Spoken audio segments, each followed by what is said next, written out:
Saudara-saudari, marilah kita mendengarkan renungan dengan judul Yesus dan Hukum Taurat,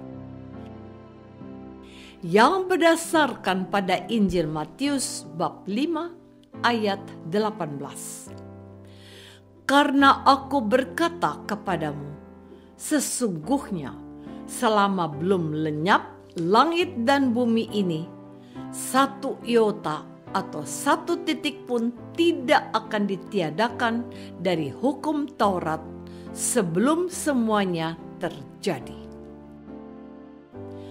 Dalam nama Bapa dan Putra dan Roh Kudus. Amin. Saudara-saudari terkasih dalam nama Tuhan Yesus Kristus. Di Indonesia dikenal ada beberapa agama yang diakui oleh negara ditambah dengan aliran kepercayaan. Sebelum agama-agama besar itu masuk ke Indonesia dan bangsa Indonesia menerimanya sebagai iman kepercayaannya yang baru, bangsa ini sudah memiliki kepercayaan dan kearifannya sendiri.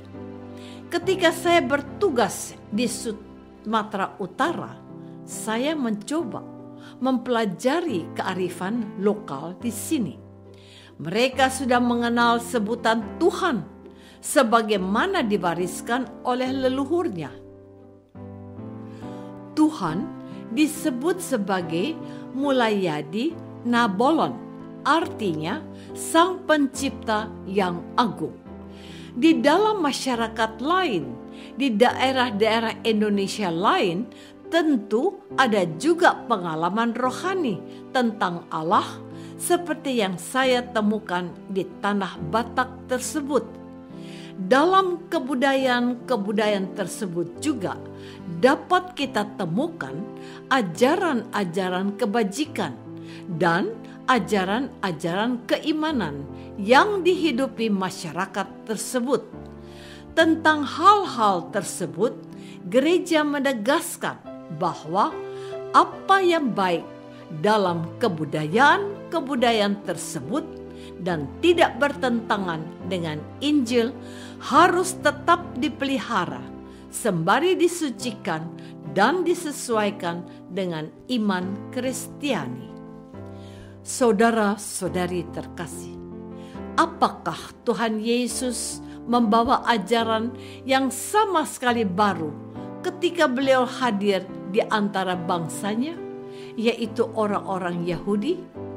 Dengan sangat jelas Tuhan Yesus mengatakan, karena aku berkata kepadamu, sesungguhnya selama belum lenyap langit dan bumi ini, satu iota atau satu titik pun tidak akan ditiadakan dari hukum Taurat sebelum semuanya terjadi.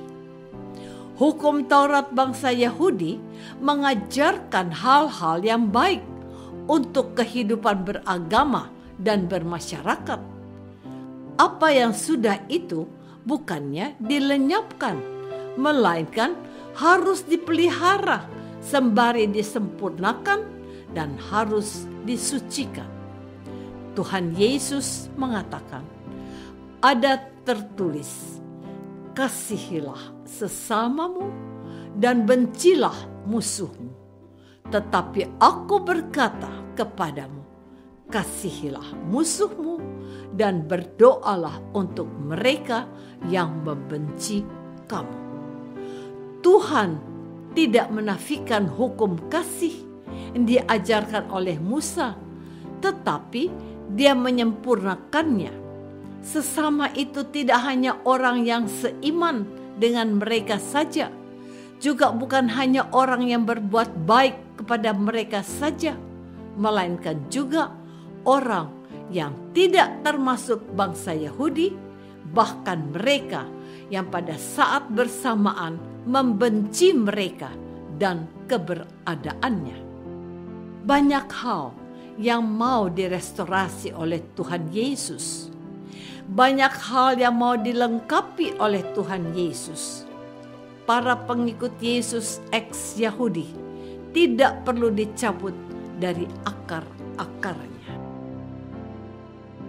Saudara-saudari terkasih, Matius yang menulis Injilnya untuk pengikut Yesus keturunan Yahudi, mereka diingatkan dan diharapkan menyadari bahwa Tuhan Yesus tidak sedang menjauhkan atau melepaskan mereka dari hukum Taurat yang sudah mereka terima dari Musa. Tidak sama sekali. Tetapi mereka harus berubah dan memiliki pemahaman baru yang disempurnakan oleh Tuhan Yesus.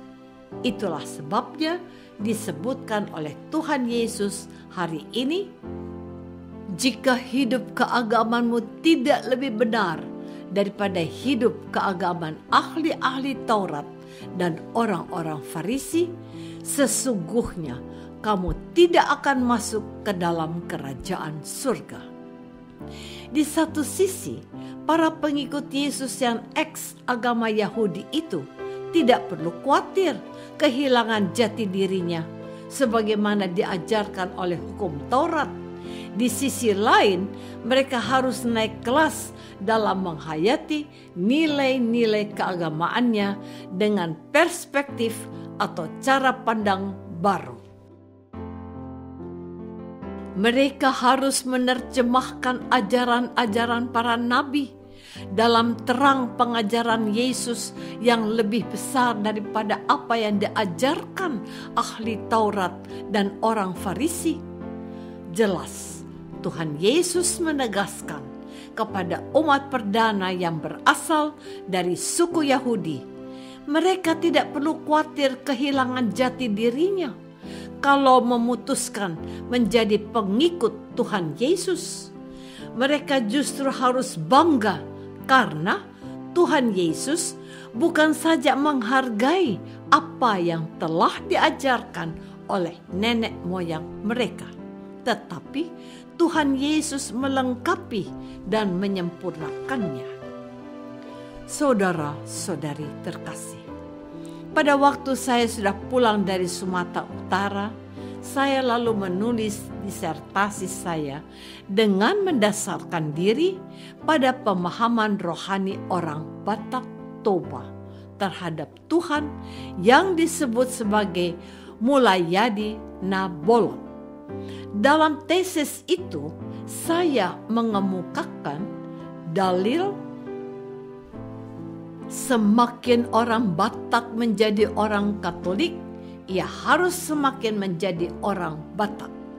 Sebuah tinjauan inkulturatif. Saya mencoba menjelaskan dengan contoh-contoh kehidupan orang Batak yang bersinggungan dengan iman Katolik yang membenarkan dalil saya tersebut. Dalam dokumen gereja Adventist atau untuk bangsa-bangsa lain, gereja menegaskan bahwa gereja tidak bermaksud untuk menghilangkan apa yang baik dan benar yang ada dalam sebuah kebudayaan. Gereja menerimanya sembari menyempurnakan dan menguduskannya. Itulah yang dilakukan oleh Tuhan Yesus sejak awal.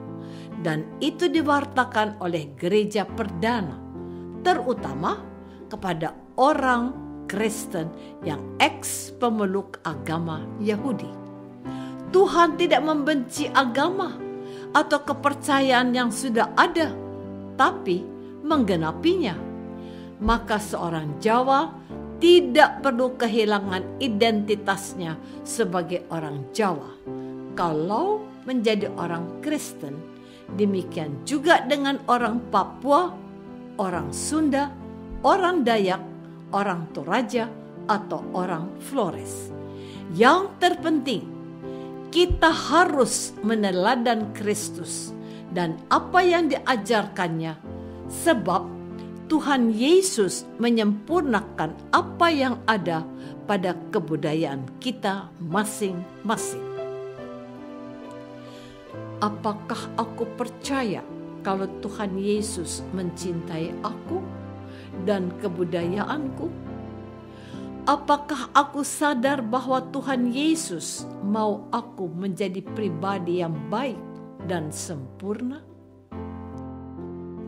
Marilah kita berdoa. Bapa yang Maha Baik, Tuhan Yesus menginginkan kami menjadi anak-anak-Mu yang hidupnya sempurna seperti Bapa. Bantulah kami untuk mendengarkan firman-Nya dan menerapkannya dalam kehidupan kami, sebab Dialah Kristus Tuhan kami. Amin. Semoga kita semua selalu dinaungi dan dibimbing oleh berkat Allah yang Maha Kuasa, Bapa dan Putra dan Roh Kudus. Amin.